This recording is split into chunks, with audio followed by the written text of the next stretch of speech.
ನಾಡು ನುಡಿ ಜಲದ ವಿಷಯ ಬಂದಾಗ ಎದೆ ಉಬ್ಬಿಸಿ ನಿಲ್ಲುವ ಕೆಚ್ಚೆದೆ ಕನ್ನಡಿಗರು ನವೆಂಬರ್ ತಿಂಗಳಿನಲ್ಲಿ ರಾಜ್ಯದಾದ್ಯಂತ ಕನ್ನಡ ರಾಜ್ಯೋತ್ಸವವನ್ನ ನಾಡ ಹಬ್ಬವಾಗಿ ಆಚರಿಸುತ್ತಾರೆ.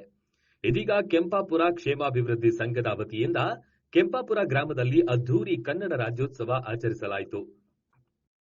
ನಾಡು ಮತ್ತು ಭಾಷೆಯ ಮೇಲಿನ ಗೌರವ ಸಮರ್ಪಣಾ ಪ್ರಯುಕ್ತ ಆಯೋಜಿಸಿದ್ದ ಕಾರ್ಯಕ್ರಮದಲ್ಲಿ ಗ್ರಾಮದ ಸರ್ವರು ಒಗ್ಗೂಡಿ ಕೆಂಪಾಪುರ ಕ್ಷೇಮಾಭಿವೃದ್ಧಿ ಸಂಘದ ಜೊತೆ ಕೈಜೋಡಿಸಿ ರಾಜ್ಯೋತ್ಸವ ಆಚರಿಸಿದ್ದು ನಾಡಿನ ಒಗ್ಗಟ್ಟನ್ನ ತೋರುತ್ತದೆ.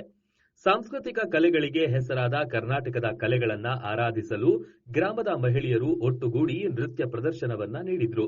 ಇನ್ನು ಎಸ್ಎಸ್ಎಲ್ಸಿ, ಪಿಯುಸಿ ಹಾಗೂ ಪದವಿ ವ್ಯಾಸಂಗದಲ್ಲಿ ಉತ್ತಮ ಅಂಕಗಳನ್ನ ಪಡೆದ ಗ್ರಾಮದ ಮಕ್ಕಳನ್ನ ಸನ್ಮಾನಿಸಲಾಯಿತು.